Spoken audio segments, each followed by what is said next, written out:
من الشيطان الرجيم. بسم الله الرحمن الرحيم. الحمد لله رب العالمين الرحمن الرحيم مالك يوم الدين إياك نعبد وإياك نستعين اهدنا الصراط المستقيم صراط الذين أنعمت عليهم غير المغضوب عليهم ولا الضالين آمين.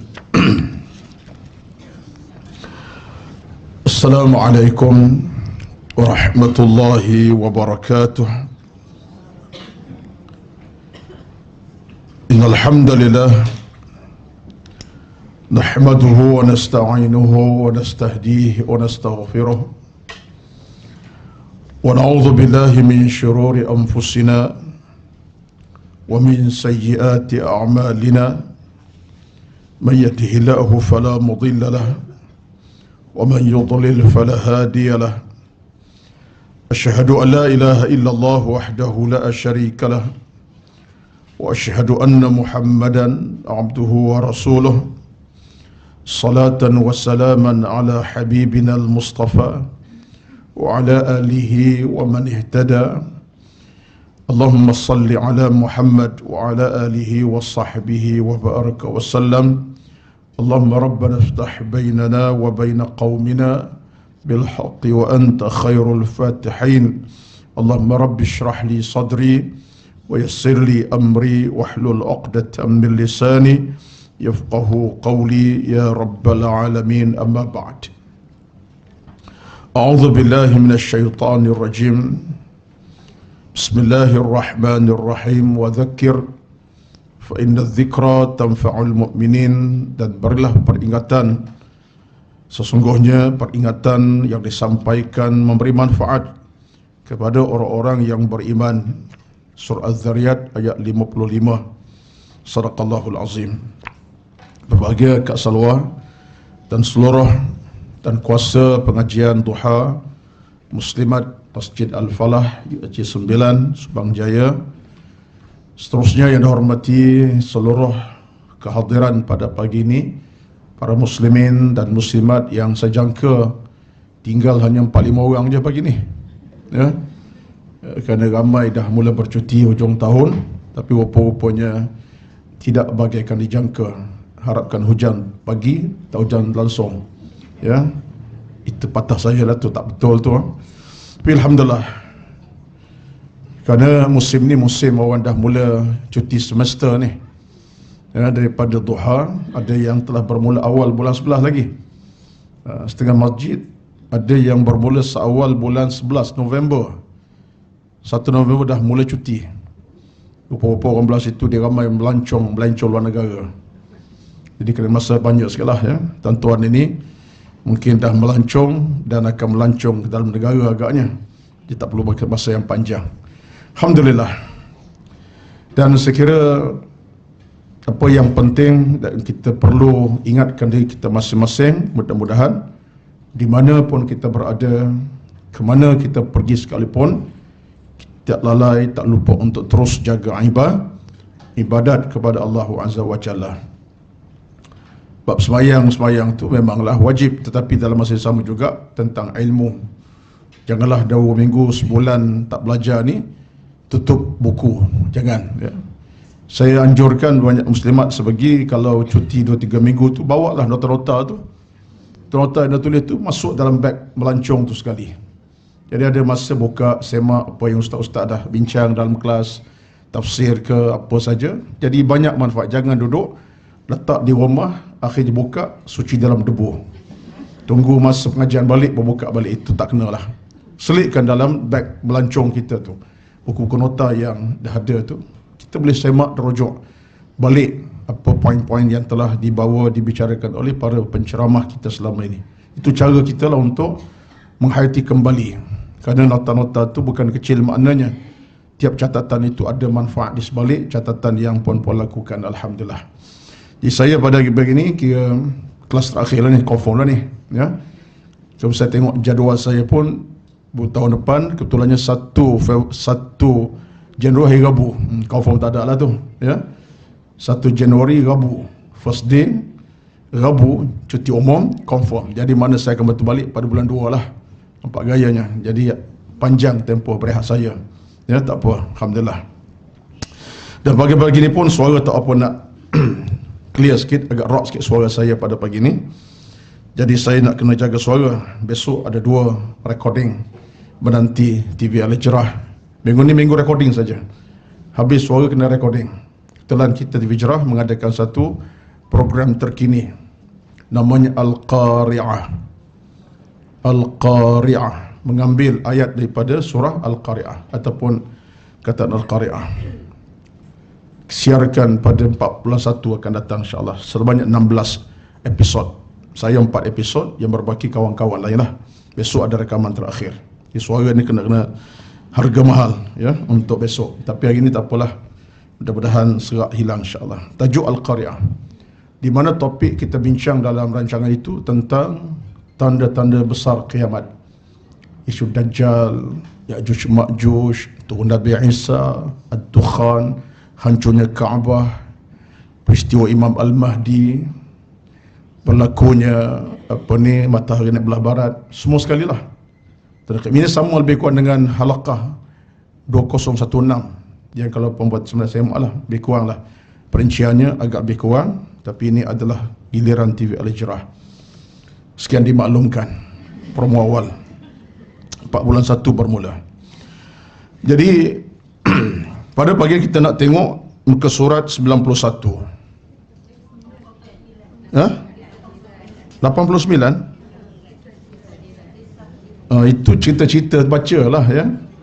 Saya tak akan baca cerita di sini. Ini adalah bacaan puan-puan. Itu saya kata baca sendirilah ya. Ini merupakan nukilan cerita benar yang saya alami dalam beberapa cerita yang saya lampirkan dengan jiran, dengan orang tua di Masjid Nabawi. Baca saja, ini sebagai satu orang kata pun bonus pembacaan. Tengok kepada muka 91 dan seterusnya, menyelusuri jalan yang lurus. Muka 92. Itu tajuk sajalah. Baik. Saya letak tajuk ini sebagai tajuk-tajuk terakhir dalam catatan buku saya ini, ada matlamatnya. Iaitu saya cuba nak melihat dalam bentuk application kepada apa yang kita minta, kita rintih, kita doa sepanjang hari kepada Allah, iaitu ihdinas siratal mustaqim. Ya Tuhan kami, tunjuklah kami jalan yang lurus, yang benar, yang sejahtera, yang selamat, yang bahagia. Jalan kepada syurga itu maksud ihdinas siratal mustaqim. Semua kita rintih belaka. Tak ada siapa tak merintih malam, siang, pagi, petang. Paling kurang kalau kita baca ihdinas siratal mustaqim, paling tidak sebanyak 17 kali sehari semalam. Itu paling kurang, minimum. Dah sembahyang duha, sembahyang qabliyah, ba'diyah, tahajudnya, macam-macam solat yang lain, pasti bukan 17, mungkin 71 kali. Ya, betul ya. Jadi kalau siapa yang semak-semak tak sampai 17, ada 15, tak sampai subuh lah tu jawabnya. Ya, sebagai kaedah untuk faham. Tak cukup, aku kira 15 saja, subuh tak bangun lah tu. Kalau dia sembahyang lengkap, minimumnya 17 kali. Kita minta betul-betul. Ihdinas siratal mustaqim. Tunjuklah kami jalan yang lurus, yang benar, yang selamat, yang bahagia, jalan menenangkan kami, jalan yang sejahtera kami, jalan bersama Rasul-Rasulullah, Nabi-Nabi. Itulah maksud ihdinas siratal mustaqim. Jadi mengambil ayat tersebut, maka saya letakkan tajuk di bahagian penghujung kitab buku ini, menyelusuri jalan lurus. Baik. Apa ceritanya? Tengok dalam muka 92. Panduan utama dalam perjalanan adalah lampu isyarat. Merah, hijau dan kuning. Sewajarnya lampu isyarat itu juga menjadi panduan dalam perjalanan kehidupan seharian kita. Merah tanda larangan yang wajib dijauhi, hijau tanda suruhan Allah yang wajib dilaksanakan, dan kuning tanda supaya berhati-hati dalam menjalani sebuah kehidupan seharian. Ini saya beri satu contoh yang simple. Contoh depan mata kita. Kita bercakap nak ke syurga, betul, memang baguslah. Nak ke syurga malam saya minta pada Allah Azza wa Jalla. Tapi kadang-kadang belum kita nak sampai ke syurga yang sebenarnya, tolong pandu hidup ini dengan panduan di atas bumi dulu. panduan di atas bumi itu kena ambil ingatan juga. Maka saya nampak satu panduan yang sentiasa dekat dengan kita di mana kita berada, lokasi mana kita pergi, adanya lampu merah, kuning dan hijau. Saya yakin tuan-tuan hadir pada pagi ini ia dah seramai depan saya pagi ini dah pun bertemu merah, kuning, hijau pagi tadi. Betul tak? Kecuali kalau rumah dia memang sepintu masjid. Keluar pintu masjid tu masuk rumah, itu tak jumpa lah. Kalau dia memang luar daripada masjid, daripada USJ 9/5 ke 10/8 ke US 11/3 ke, daripada Sekolah Malaysia Subang saya, pasti dah bertemu tadi lampu merah, hijau dan kuning. Saya bukan wakil JKR ya untuk mempromosikan lampu ni, tapi saya nak ambil daripada sudut agama. Kalaulah undang-undang jalan raya pun ada sebab musabab yang baik untuk kita hormati, sebagai undang-undang kita mesti taati, maka dalam agama lagilah tuan-tuan, undang jalan raya yang kita patuhi. Kenapa kita berhenti merah? Sebab demi keselamatan. Cuba redah lampu merah tu, sekian, wassalamualaikum. Tak kita go, kereta kita go, atau keduanya go out belaka, touch and go. Kita hormati lampu merah sebab demi keselamatan. Belah sana selamat, kita pun selamat, depan pun selamat. Yang hijau berjalan, yang merah berhenti, yang kuning sedia untuk laju. Itu dia, itu masalah tu tak. Yang kuning sedia untuk berhenti. Jadi kalau masing-masing ambil panduan jalan raya, selamat jalan kita. Keluar rumah pukul 3, boleh balik selamat pukul 5 petang. Keluar rumah pukul 5 petang, balik selamat pukul 7 malam. Keluar rumah 7 maghrib, balik dengan selamat pukul 10 malam. Sebab kita ikut panduan jalan raya, tak aksiden, tak ada masalah, betul tak? Jadi panduan jalan raya itu untuk apa? Untuk keselamatan dan ketenangan perjalanan kita. Soal banyakkan jam tu nak macam mana, tapi selamat perjalanan kita. Kalau dunia begitu ukurannya, selamat perjalanan kita demi untuk sampai ke tempat kerja dengan selamat, tempat kita kerja selamat, maka dalam agama lebih utama lagi lah tuan-tuan. Sebab agama ni bercakap bukan takat nak pergi Subanjaya. Lampu merah tu nak ke Subanjaya, nak pergi tempat kerja, nak pergi balik kampung, setakat tu je lah. Lampu merah, hijau, kuning setakat untuk ke mana kita nak pergi, tempat kerja, balik kampung, nak pergi mengaji, pergi duha, tu lah. Tapi dalam agama ni, perintah larang Allah untuk apa? Untuk sampai ke pintu syurga dengan selamat. Ini yang saya nak bawa ni. Simple sangat. Saya bawa cerita ni sebenarnya benda simple. Tidak bercakap lebih-lebih, tak pandai pun. Jadi saya bercakap benda yang simple kita nak kaitkan. Maka dalam kita bertemu lampu merah, yang isyaratnya kena berhenti. Jangan berjalan, walaupun macam mana berhenti. Walaupun kadang-kadang dah pukul 3 pagi, 2 pagi, tak ada kenderaan, tetapi kita hormati lampu merah. Tapi payah ada, tak ada kereta, pergi ya. Itu masalah tu. Bukan perempuan, ustaz pun sama ya. Kedua pagi, takkan nak berhenti seorang-seorang ya. Sebenarnya ikut peraturan kena berhentilah. Kadang-kadang kita dah okey, belakang pula angkat lampu awal-awal lagi. Ini nak marah ni, paksa kita ke depan, kita pun terpaksa lah ya. Sebab kalau dia ada kekuatan ilmu, dia akan sabar macam kita. Sabarlah walaupun 2 pagi, 1:30 pagi memang tak ada kenderaan, tapi menghormati undang jalan raya. Tapi kadang-kadang orang paksa dari belakang ya, dengan lori pula. Demam tak rebah itu, lori aku pacu awal lagi, contohnya. Jadi nak cerita tuan-tuan, merah itu tandanya kita diminta berhenti, jangan bergerak. Maka dalam Islam, merah itu ada benda yang Allah haramkan. Merah dalam Islam tanya apa? Benda Allah marah, Allah murka, Allah haramkan. Itu tanda larangan Allah. Merah tanda larangan Allah Azza wa Jalla. Stop lah. Dan benda Allah tak suka, Allah tak redha, Allah kata jangan, stop lah. Peluang ada peluang ni, boleh buat ni. Peluang ada ni. Tapi kerana kita faham itu larangan Allah, stop kat situ.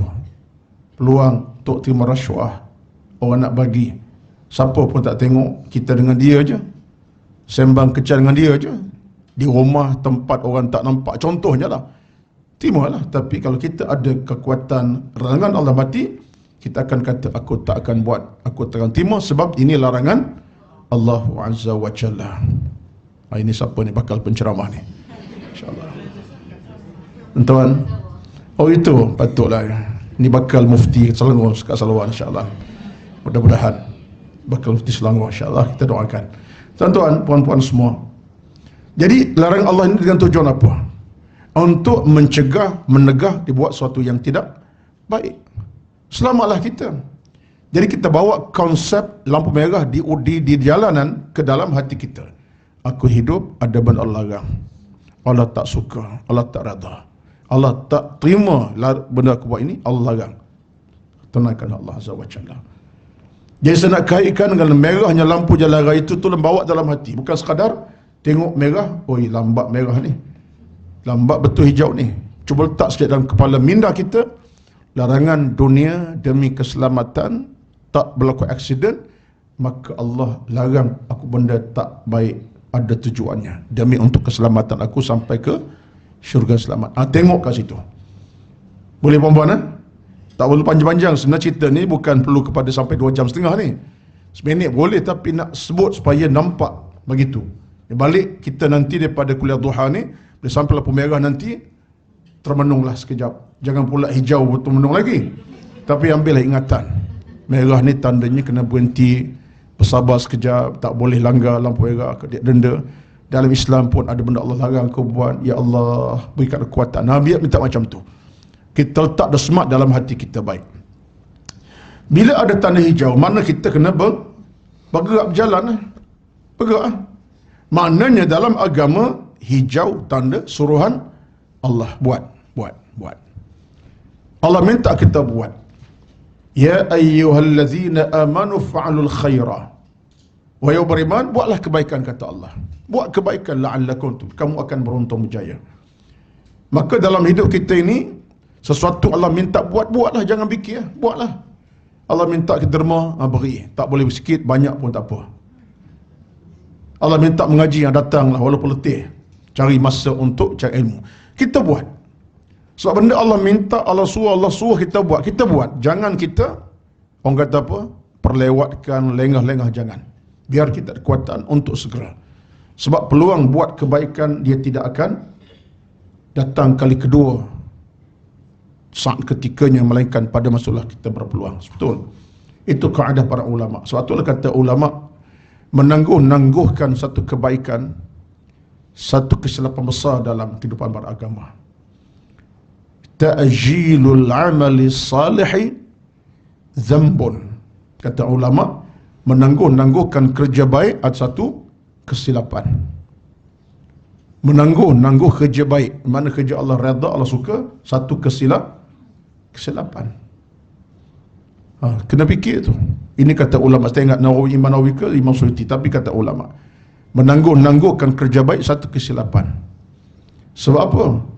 Sebab kita tak tahu apakah kita masih ada peluang untuk buat kebaikan yang sama pada saat mendatang. Bukan hari pun. Tangguh nak derma sekarang ni. Katalah Kak Salwa umumkan kutipan derma untuk anak-anak yatim. Sekolah tak lama lagi nak beli baju baru, sekolah kasut, contoh lah kan. Contohnya. Kita berduit bukan tak ada. Bukan soal bagi sikit, tapi berilah apa yang kita mahu beri. Tapi kita kata, tak apalah. Aku pun bukan tak nak beri, tapi besok-besok kot nanti. Besok kot itu, ada lagi kah? Kita, kok petang ni, meninggal dunia. Bayangkan kita menangguh pahala jam 10 pagi, tiba-tiba jam 3 petang kita meninggal dunia. Peluang 10 pagi tadi sebenarnya peluang besar.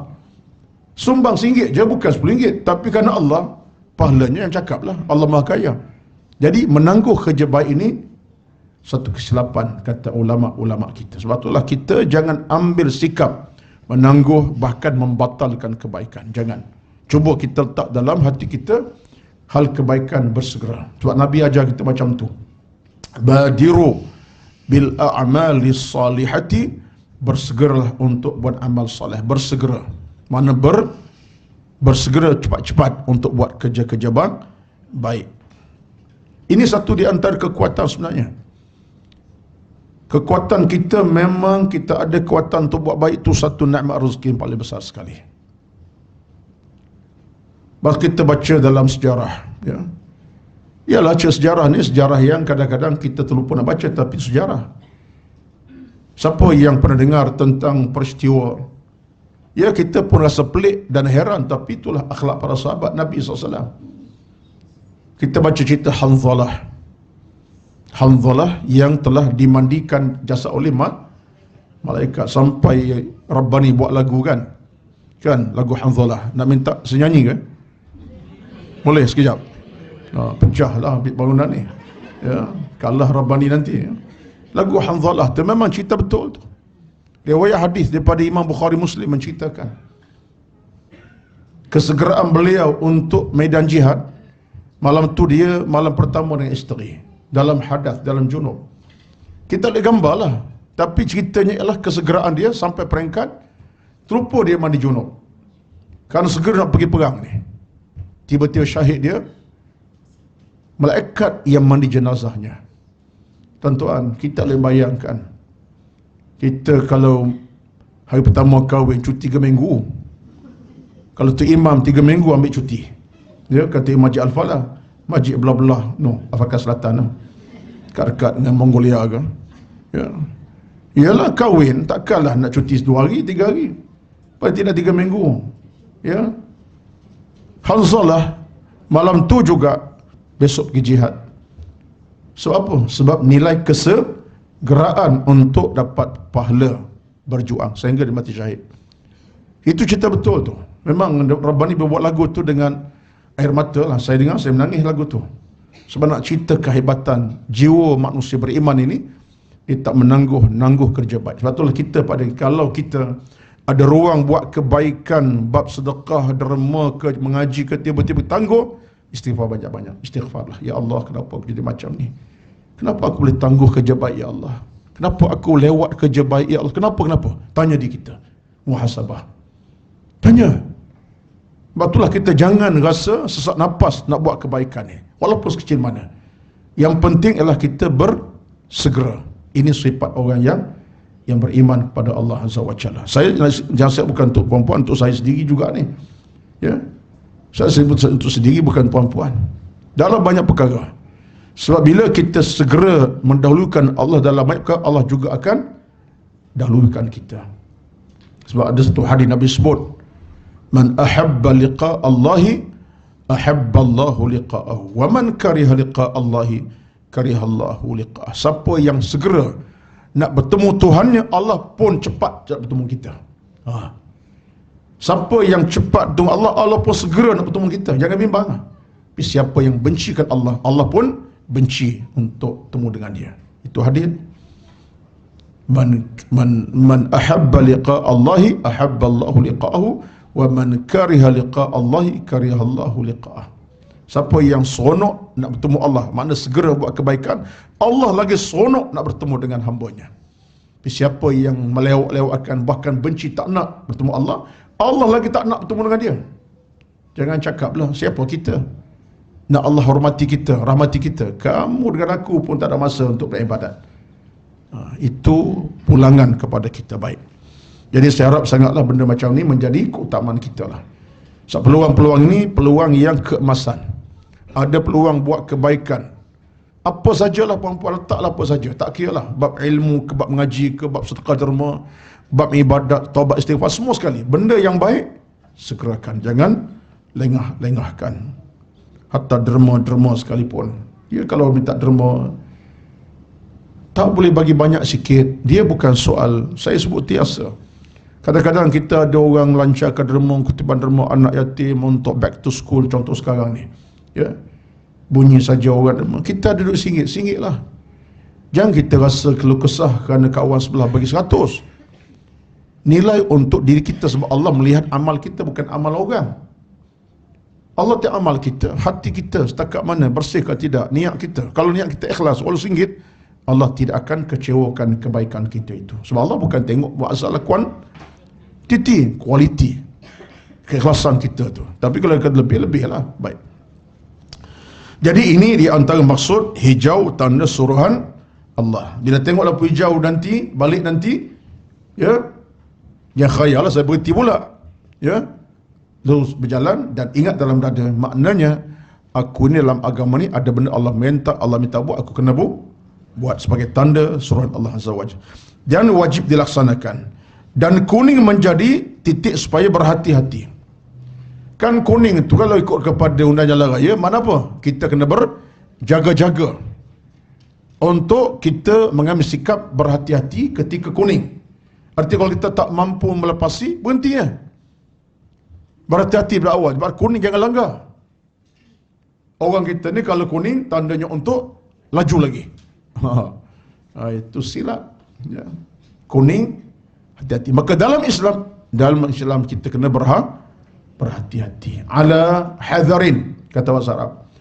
Berjaga-jaga. Jangan terjebak, jangan terbuat, jangan tersilap, jangan terapa? Apa saja tersilap, terbuat, tersilap, tersalah. Jangan berhati-hati. Sebab apa? Sebab dengan kita berhati-hati, kita akan dapat menjaga keharmonian hati kita. Aku tak akan terbuat benda macam, aku tak nak, ya Allah.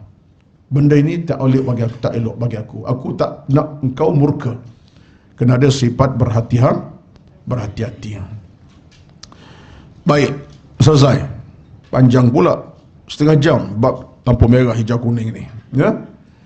Taklah begitu, maksud saya ialah kita kena ikatkan diri kita dengan isyarat dunia, dengan isyarat akhirat. Kadang-kadang hal dunia pun ada di sana kaitan dengan akhirat Allah Azza wa Jalla. Banyak benda dalam urusan dunia ni kata akhirat, tuan-tuan. Banyak benda, saya tak nak kait banyaklah, tapi yang itu saja.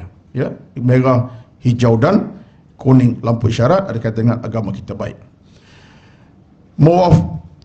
Mewatakkan sesebuah kehidupan Muslim perlu melalui proses, iaitu ilmu dipelajari, amal dijagai, iman dihayati, ikhlas disemai, akhlak dipupuk, agama difahami. Ada berapa tu? 7.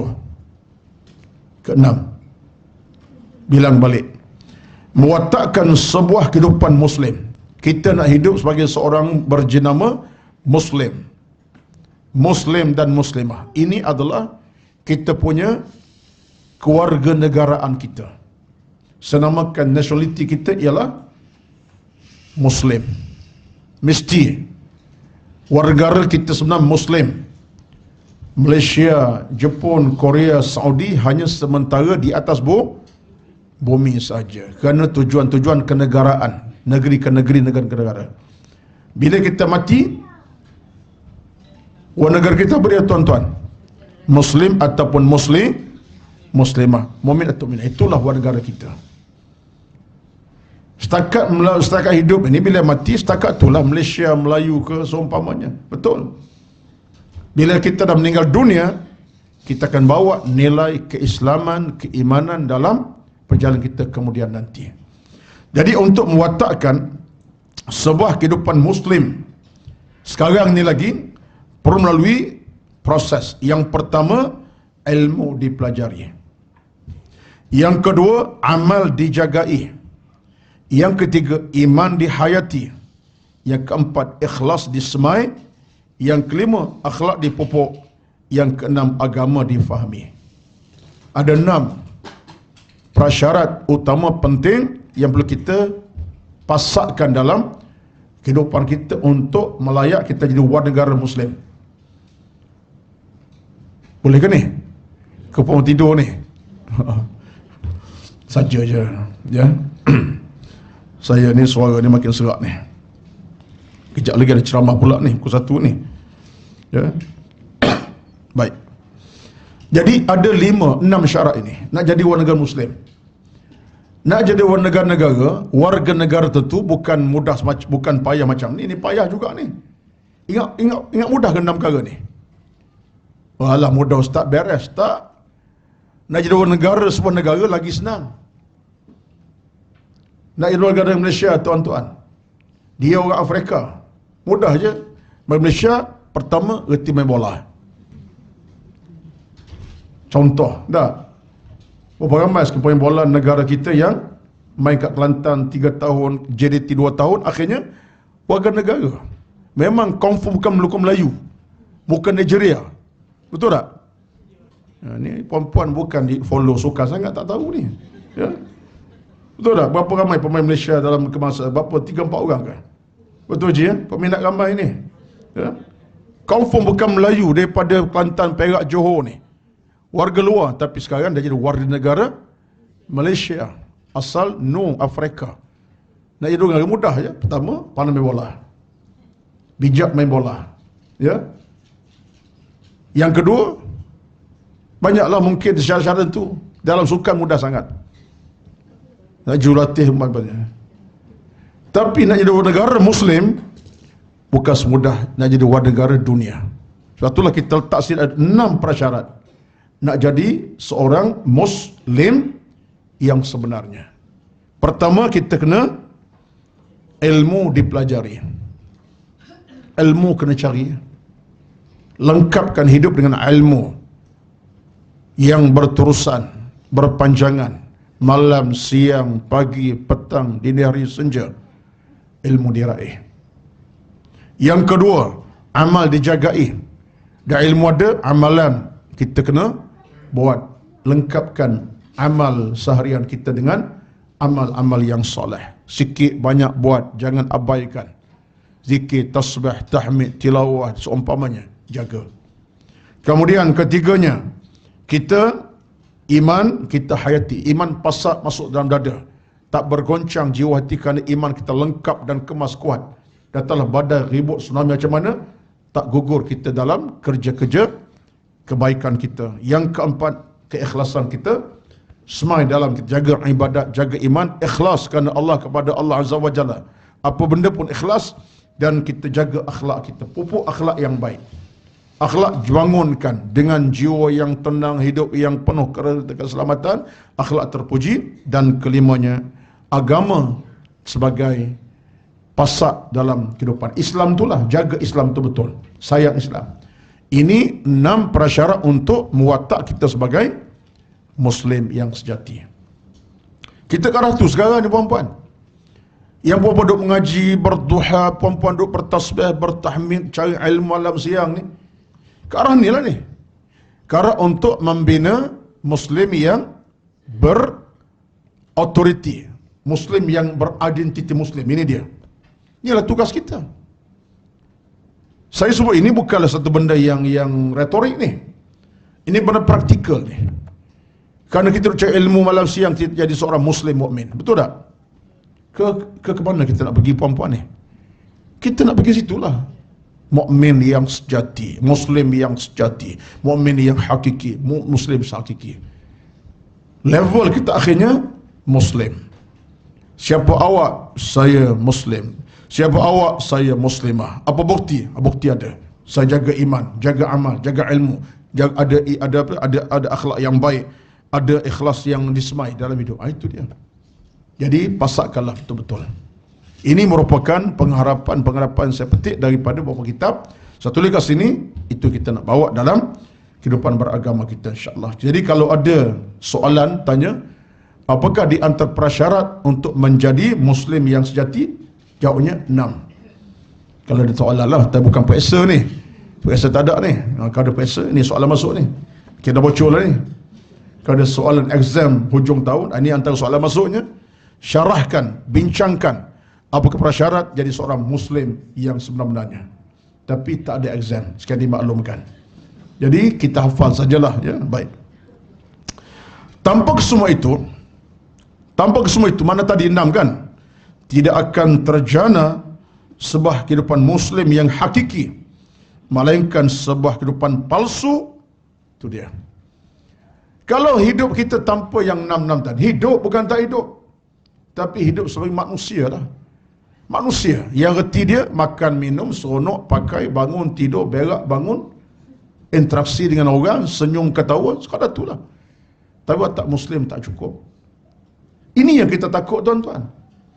Saya dalam bicara saya mudah, saya buat satu perbandingan mudah.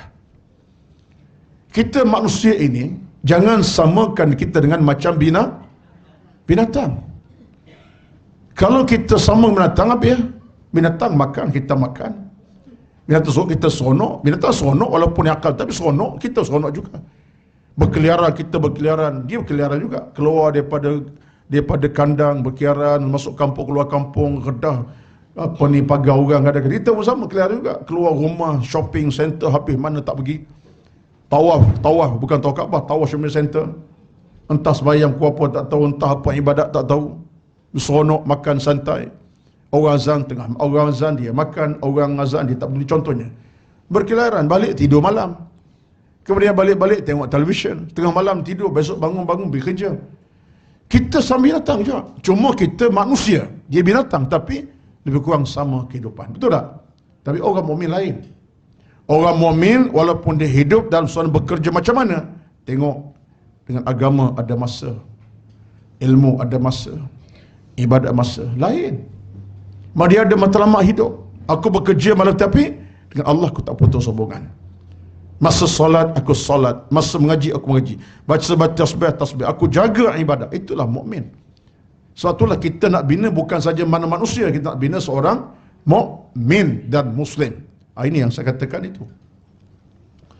Tanpa kesemua itu tidak akan terjana sebuah kehidupan muslim yang hakiki, yang betul, melainkan sebuah kehidupan yang palsu. Palsu lah.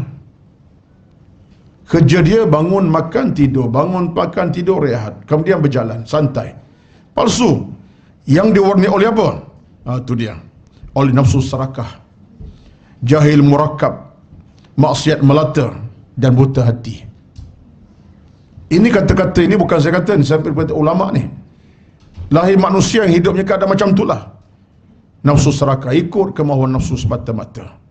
Tak ada fikir dia nak sembahyang, nak berpuasa, nak beribadat, nak baca Quran, tak ada. Dia fikir nak makan apa, nak makan kat mana, akhir nak makan siapa.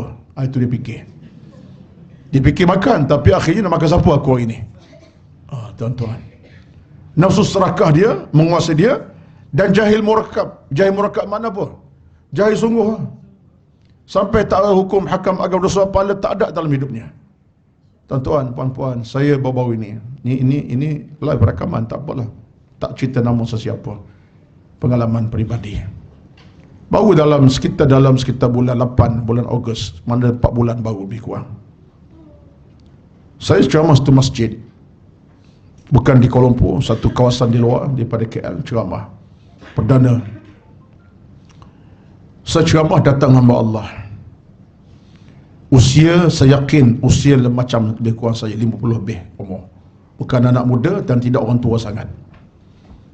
Mungkin dia berani jumpa sebab dia tengok bayar dia, saya dengan dia lebih kurang. Saya ceramah malam tu dekat sejam setengah perdana. Ceramah tentang soal konsep hidup, kematian, macam-macam lah, tajuk saya umum. Dan saya menangis 2-3 kali. Dan ceramah, cakap keluarga macam-macam. Saya menangis sungguh. Jumpa kereta saya. Allahu Akbar, tuan-tuan. Saya terkejut. Terkejut berapa? Sebab pengakuan terbuka ini dalam usia beliau 50 tahun lebih kurang umur saya. Dia kata apa? Saya baru belajar sembahyang baru dalam 2-3 bulan. Baru sembahyang 2-3 bulan. Saya tak solat, saya tak puasa, saya tak. Itu pun saya mula sembahyang sebab saya aksiden. Tapi tak meninggal, kata. Kalau ikut kepada keadaan aksiden tu, saya tak ada dah. Itu sebabnya. Allah pelihara dia. Dia tak masuk ICU apa. Tapi maknanya ikut aksiden tu memang nyawa tak ada lah. Selepas tu baru dia tersentap. Nyawanya masih panjang lagi. Saya kata, Tuan, betul Tuan tak sembahyang ni? Tak ada, Ustaz. Saya benak jinak dengan seorang masjid, baru kenal sembahyang. Tuan-tuan, nak cerita, panjanglah ceritanya, bukan setengah jam. Dia ajak saya minum pula. Dah minum kat masjid, lagi minum pula dah. Tapi saya sambil lah. Menangis saya, tuan-tuan. Dan saya pun bukan pengalaman baru pertama dia, dah banyak. Tapi bila sebut peribadi begitu dengan saya, tuan-tuan, puan-puan, Allahu Akbar. Ya, memang ada manusia yang hidup suasananya nafsu serakah menguasai, kejahilan murakkab berada dalam itu. Jangan kata tak ada, tuan-tuan. Jangan kata tak ada. Mungkin pengalaman tuan-tuan tidak semacam pengalaman saya, pengalaman ustaz-ustaz kita. Kita kenal. Tapi kalau tuan-tuan lebih kenal masyarakat, akan berjumpa macam-macam. Yang tak pernah sembahyang, tak pernah solat, tak pernah. Pada usia bukan 10-11 tahun, puluhan tahun. Saya tak tahu, tapi kalau semak dalam kehidupan masyarakat kita berjadi, dalam keluarga kita pun kadang-kadang ada. Ustaz, abang long saya pernah hadapi contohnya. Abang long tak sembahyang Ustaz. Abang saya, darah daging saya tak solat pun ada. Betul tak? Jangan kata ada lah, jangan kata betul lah, ya. Dalam hati masing-masing lah. Kadang-kadang bukan orang lain, darah daging kita sendiri. Mungkin adik kandung, mungkin abang kandung kita yang ibadatnya zero. Sedangkan tempoh masa dah tak lama untuk temu Allah Azza wa Jalla. Jadi ini yang saya bawa ni untuk peringatan kepada kita. Jadi kalau manusia tidak dibina dengan benda-benda tadi, tak akan timbul hidup yang hakiki, tapi hidup yang palsu. Kenapa? Dikawal oleh nafsu serakah, jabarakat, maksiat yang melata.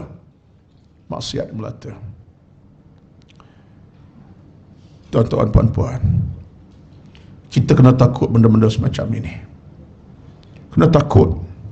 Apa kata kalau berlaku dalam kediaman kita sendiri, darah daging kita, anak-anak kita, keluarga kita, adik-beradik kita sendiri, kena takut. Demi Allah saya kata, bahawa kita kena minta kepada Allah supaya Allah sentiasa pimpin kita.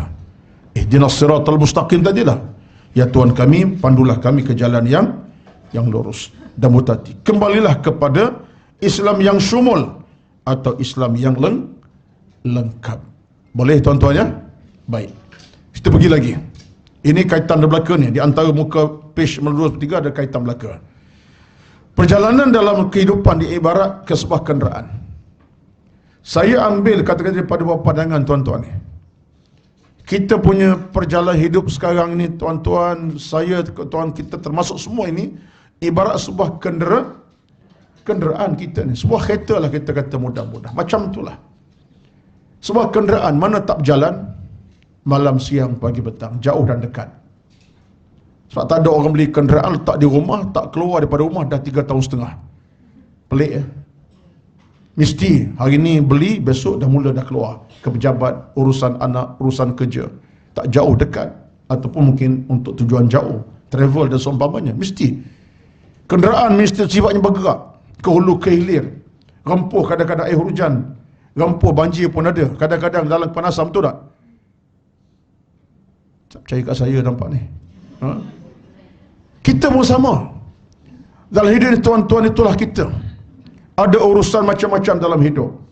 Malam tidur, pagi dah bangun. Kemudian ada urusan makan, minum, harta benda. Tidur malam, besok dah tahu dah ke mana pergi bagi besok. Ke apa nak buat, ke mana nak pergi, nak balik kampung, nak ziarah siapa contohnya. Nak pejabat, ada meeting. Kita ni macam kenderaan. Bila kenderaan, sifatnya kenderaan, apa keperluan kita? Jaga dengan betul. Kita ada di sana syarat-syarat kenderaan dengan syarat-syarat kita kena jagai. Tayar, pastikan bunganya lengkap. Kemudian jajaran kereta nak kena pastikan dia tidak bergogek, kata Kelantan. Tak bergogek, tak itu. Pastikan wiper dalam keadaan lengkap. Kalau berjalan tengah-tengah hujan, pukul 10 malam, 12 pagi contohnya, 1 malam pagi, tiba-tiba wiper rosak, apa macam nak berjadi? Kita pasti semua itu lengkap. Tip-top lah kereta kita. Begitulah kita. Kalau kenderaan sifatnya begitu, kita pun sama. Sifat kenderaan perlu dia balancing, alignment dan servis yang berkala. Berkala servis. Tiap-tiap 5,000 km kena hantar untuk servis. Kalau tidak, paling tidak 10,000 km sekarang. Kereta baru-baru ni 10,000 km. Dulu-dulu 5,000. Betul puan-puan? Macam tak angguk sebab suami yang duk hantar. Betul lah? Mengakulah kita lah menghantar tak kereta tak? Dah ustaz kami pun pandai juga, saya tahu. Saja je tu uji. Tapi pengalaman saya dengan isteri, saya lah hantarnya. Yang cek, yang itu dah ada 1,000 lagi. Hati-hati, kena ingat time tu. Saya, sebab suami prihatin. Macam itulah, ya. Suami peka, bukan pekak, ya. Itu dia. Tapi tak apalah, siapa-siapa pun bila sampai masa kenderaan kena hantar servis. Bayangkan kenderaan dah masuk 25,000 km, tak pernah hantar servis, tukar hitam, bala besar akan berlaku tengah jalan. Oh, jam teruk, habis masalah, banyak masalah. Baik, kalau kenderaan sifatnya kena balancing, alignment servis terberkala, pastikan kenderaan berada keadaan tip-top dan terperbaiki. Samalah kita pasti kita ni tip-top sentiasa, jiwa tip-top, tahu ni macam ni, tak macam ni, dia ada kepala itu, tip-top, terbaik. Ini kata bakal mufti lah ni, insyaAllah. Alhamdulillah, 2 kali dah, 3 kali jadi sungguh, insyaAllah. Tuan-tuan, jadi dalam keadaan kita pun sama, pastikan kita keadaan sempurna, supaya apa? Perjalanan kita tak ada gangguan, smooth, tenang, bahagia. Pergi jauh pun tenang, dekat pun tenang. Batu orang pergi jauh, bila ada iman, tak ada masalah. Dia akan fikir nak pergi jauh tu, dia akan bukan fikir melencong saja. Dia fikir nak sembahyang macam mana, jamak takhir, takdim. Nampak tak? Saya baru tadi tengah on the way, datang tadi, berhenti sekejap, berjawapan sebab segera sahabat kita nak melancong besok ke luar negara. Tanya saya tentang soal macam mana nak ibadat solat. Maknanya orang ada agama lain, dia bukan sekadar nak melancong-melancong, dia fikir tentang ibadat macam mana luar negara putih pula tu, macam mana hadapi suasana. Itulah orang kata orang yang tip-top keimanan. Walaupun dia pergi jauh melancong, tapi dia fikir tentang agama dia, ibadat macam mana, solat macam mana, jamak takhir berapa hari patut dibolehkan, takhir takdim. Ini orang tak so apa, dia servis hatinya, balancing iman. Jadi kita dalam hidup tuan-tuan macam kenderaan jugalah. Saat kenderaan bagi saya, dia bukan isu apa ni lama baru. Ada orang pakai dah sampai 20 tahun, betul tak? 25 tahun. Tapi cantik sampai elok sampai sekarang. Tak ada masalah. Sebab apa? Dijaga berkala sistem kenderaan, servis kenderaan. Patut tukar, dia tukar. Patut hantar, dia hantar ke kedai mekanik buat apa yang patut. 20 tahun kenderaan. Ya, bukan soal 2 tahun, 3 tahun, 20 tahun. Dan kita ni bukan nak pakai 10 tahun, nak pakai sampai akhir hayat. Berapa lama? 90, 60, 70. Tengok keadaan sampai akhir hayat kita. Jadi kata saya kat sini, demikian juga dalam sebuah kehidupan. Kalau kereta ada balancing, ada elemen servisnya, kita kena ada juga kekuatan itu. Balancing dengan apa? Ilmu. Kita balancing hidup dengan ilmu. Ketua-ketua pengaji ni, untuk balancing ni, hari ni mengaji ilmu tasawuf, besok kuliah tafsir, lusa kuliah hadis, tulat kuliah akidah, lepas tulen kuliah tajwid Quran, lepas tuli terus tak mari dah, lepas tuli dah, lepas tulen apa lagi, pengajian tu apa, balancing lah tu. Hari ini mengaji tasawuf tentang hati, tentang soal jiwa. Oh, besok tafsir sebab nuzul ayat sekian-sekian surah Yasin.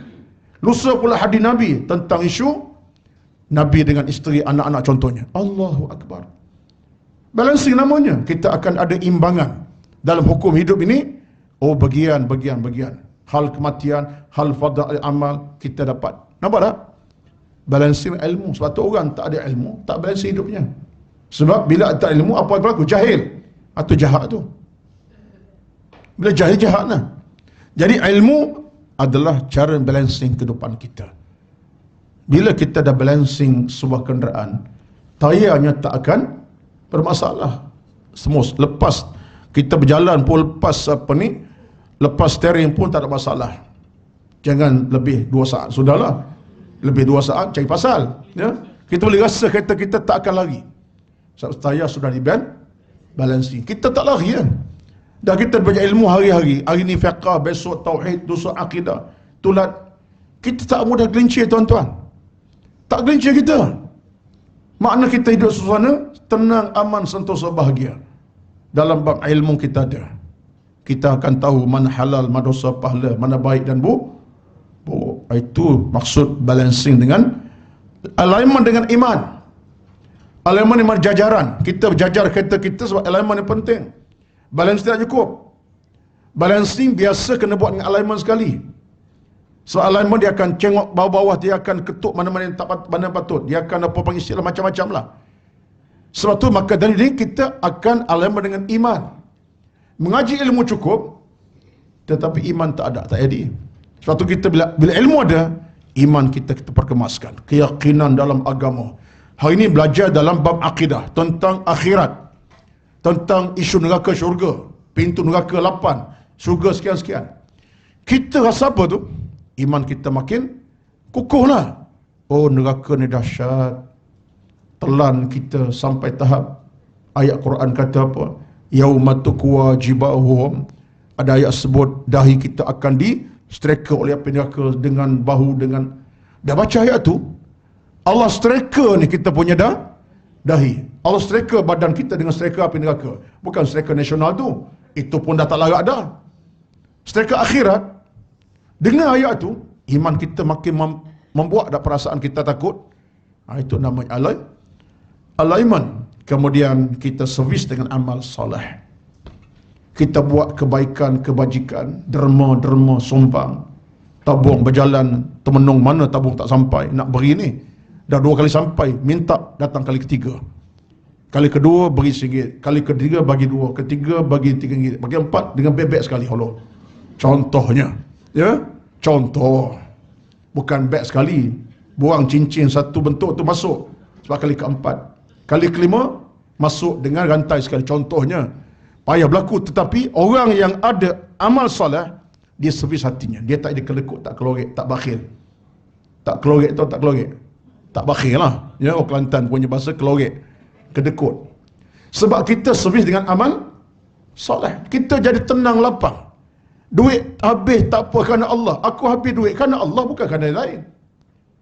Duit itu masuk tabung masjid, tabung surau, tabung yatim. Aku reda. Itu namanya servis dengan amal soleh. Pasti sebuah kehidupan akan selamat dalam perjalanan menuju ke destinasi Subang Jaya, Shah Alam. Bukan ke akhirat. Kereta tadi setakat Shah Alam, Subang Jaya, Bangi lah, Kelantan, Johor lah tuan-tuan. Kereta kita. Tapi sekarang kita cakap tentang destinasi akhirat. Itu dia. Lebih jauh lagi daripada kereta kita berjalan ke akhirat Allah Azza wa Jalla. Realiti hidup bermula dengan iman. Seni hidup bermula dengan amal. Nikmat hidup bermula dengan ilmu. Ulang balik. Realiti hidup bermula dengan iman. Seni hidup bermula dengan amal. Nikmat hidup bermula dengan ilmu. Iman, amal, ilmu ni adalah merupakan sendi kepada kehidupan. Kita akan kenal hidup yang sebenar bila iman ada dalam jiwa, dalam hati. Kita kenal dosa, pahala, syurga, neraka, akhirat, seksa, hari Allah murka, sebab ada iman. Tak ada iman, kita tak akan kenal semua itu. Tuan-tuan tak akan kenal dosa, pahala, akhirat, syurga, neraka, tak ada iman. Jangan cakap lah. Bahkan kalau iman tak ada, orang kata akhirat nanti ada alam mahsyar namanya akhirat. Dia kata apa? Takkan ada, dah mati-mati ya, nampak? Kalau iman ada, oh dia terima by cash. Ya benar, ada di sana perhitungan alam mahsyar. Ada neraka dengan pintu-pintu yang mak teruk keadaannya. Ada neraka penuh nikmat. Yakin. Sebab iman ada. Kalau iman tak ada, dia menafikan terus. Syurga neraka bohong belaka. Mana ada? Dah mati-mati ya. Itu dia. Kalau kita ada amal, seni hidup. Hidup kita ni makin kokoh, makin padu, makin baik, makin sebab ada amal. Kemudian nikmat hidup dengan ilmu. Suatu ilmu ni beri kita nikmatan yang baru. Sebab tu ada orang dia jahil dalam hidup, jahil sungguh-sungguh. Jahil tak tahu dosa pahala. Cuba dia ada ilmu. Dia boleh insaf. Menangis tak, air mata tak kering. Saya semua dah hadapi semua itu tuan-tuan. Orang-orang yang jahil tak tahu hukum makan. Bila belajar tu, Allah, saya lewat dah mengaji ilmu, patut mengaji awal. Ilmu ni dia akan buka mata hati dia. Ilmu ni mungkin seni hidup. Batu orang yang jahat, bila ada ilmu, jadi baik. Dosa banyak mana sekali bila ilmu ada di dada, dia akan mula kembali pulih kehidupan hati dan nuraninya. Inilah hakikat hidup saat bertemu dengan Allah di hari perhitungan di padang mahsyar nanti. Kemudian buka seterusnya. Kita nak tamatkan setakat muka 94 pada pagi ini. Yang berbaki kita akan tamatkan pada kelas akan datang nanti pada bulan Februari, sekali dimaklumkan. Awal-awal dah maklum dah. Ya. Sebab saya tahu confirm untuk bulan 1 tak ada, tahu 1 Januari memang masih hari cuti. Public holiday pula itu. Kehidupan. Sebuah kehidupan yang dilayari dengan nafsu dan syahwat semata-mata akan belayar dalam keadaan pincang. Kehidupan akan hilang ketenangannya. Pelayaran sebuah kehidupan kalau semata-mata dengan nafsu syahwat semata-mata, pincang. Orang boleh hidup, tuan-tuan, bukan boleh hidup. Siapa kata tak boleh hidup dengan ikut nafsu syahwat? Boleh hidup, tapi hidup yang pincang lah, tuan-tuan. Puan pincang, hidup. Makan, minum pun dapat, tetapi bila syahwat nafsu mengatasi agama dia, pincang, tak akan ketenangan didapati di penghujung hidupnya. Tak ada, tuan, tak ada. Mesti ada ilmu barulah kita tak pincang hidup kita. Seumpama pelayaran sebuah kapal. Kapal dagah dah, tetapi kelasinya ataupun kaptennya tak ada pengalaman dalam kapal, tenggelam di lautan. Ataupun kalau sampai ke penghujung pun dah masalah. Sama kehidupan kita. Sebuah kehidupan yang dari dengan iman dan ilmu, ia akan belayar dalam keadaan tenang, kehidupan itu tercapai kebahagiaannya. Itulah yang kita harapkan sangat-sangat insya-Allah. Bila ilmu dipasakkan dalam dada, iman dipasak dalam hati kita semua, hidup ini akan datang dengan penuh ketenangan dan kebaikan. Kalau kaya yang diberkati. Kalau miskin pun miskin yang dirahmati Allah Azza wa Jalla. Walaupun dia miskin harta, tapi jiwanya tenang dan lapang. Siapa masih ingat satu hadis yang pernah saya sebut kat sini lama dulu? Buka, ini buku yang pertama, kedua lagi. Sekarang buku ke-8 dah. Ya, catatan dah lah. Setengah-setengah buku catatan buku ke-8 dah kan. Ingat ada satu hadis saya bawa kepada tuan-tuan. Nabi bersabda, innamad dunya li arba'ati nafarin. Dalam dunia ada 4 golongan manusia. Ingat tak? Tak ingat tak ingat tulis. Tulis balik, kalau cari di rumah nanti akan jumpa di itu. Rupanya ada dah. Ya. Kata Nabi, innamad dunya li arba'ati nafarin.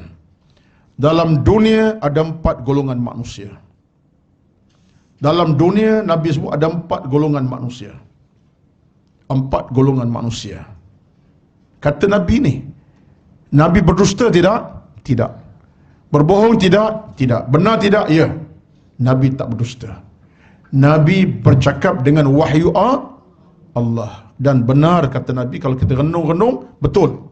4 golongan manusia. Yang pertama, manusia kata Nabi yang Allah beri kepadanya ilmu dan iman.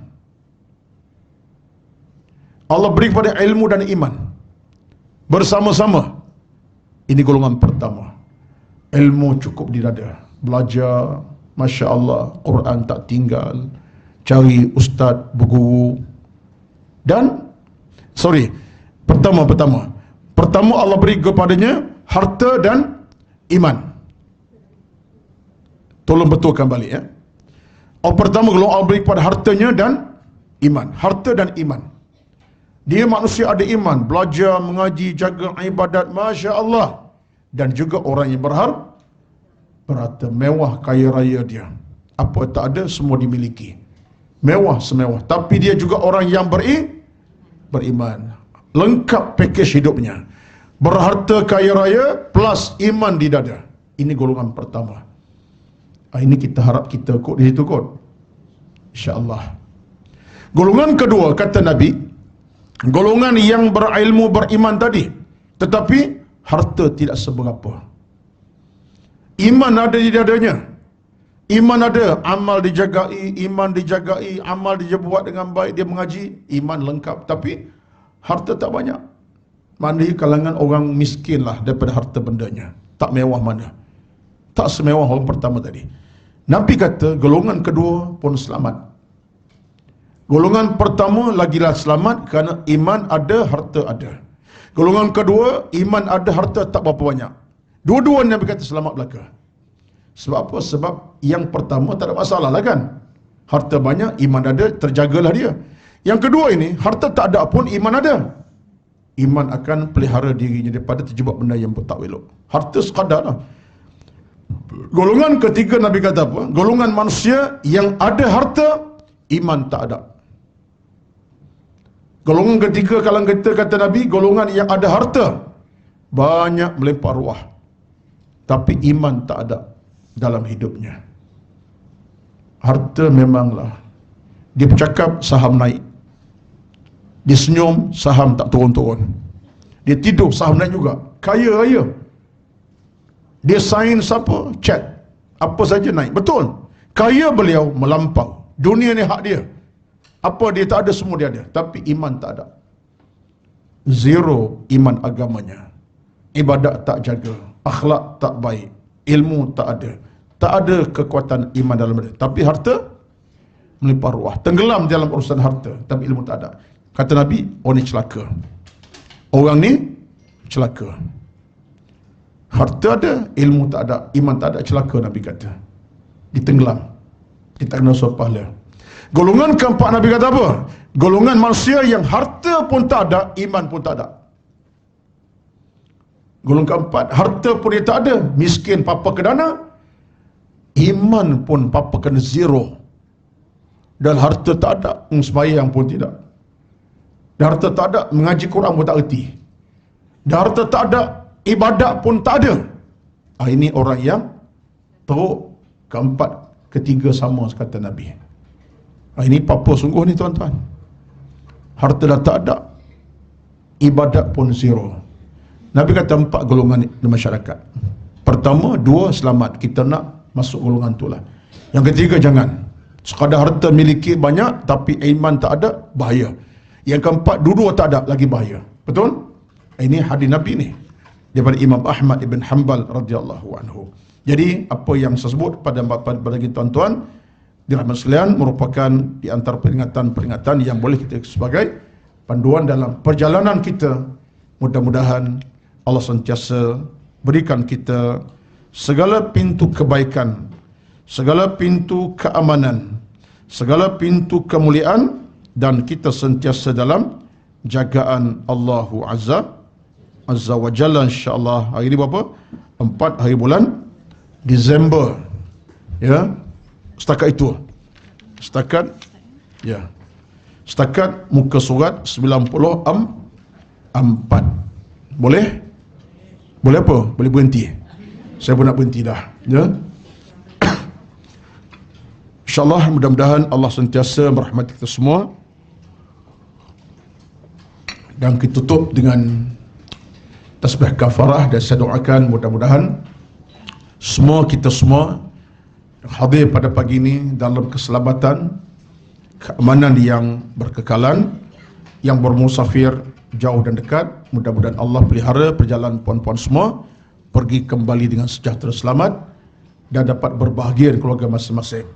Dalam kesempatan bermusafir jauh ke dekat luar negara serta dalam negara, jaga ibadat, jaga ilmu, jaga iman, insya-Allah di mana kita berada. Sebab hubungan Allah tak putus walau di mana kita berada. Yang penting Allah sentiasa melihat segala apa kita buat, baik dan buruk. Allah akan catatkan segala. Orang yang beriman terpelihara imannya kerana dijaga Allah Azza wa Jalla. Allah tidak akan sia-siakan. Selamat bermusafir yang jauh, yang pergi jauh, yang akan melancong jauh dan dekat. Mudah-mudahan dirahmati Allah Azza wa Jalla. Itulah antara apa yang kita boleh sampaikan pada pagi ini. Kita baca doa penghujung, kemudian kita stopkan rakaman ini, live ini.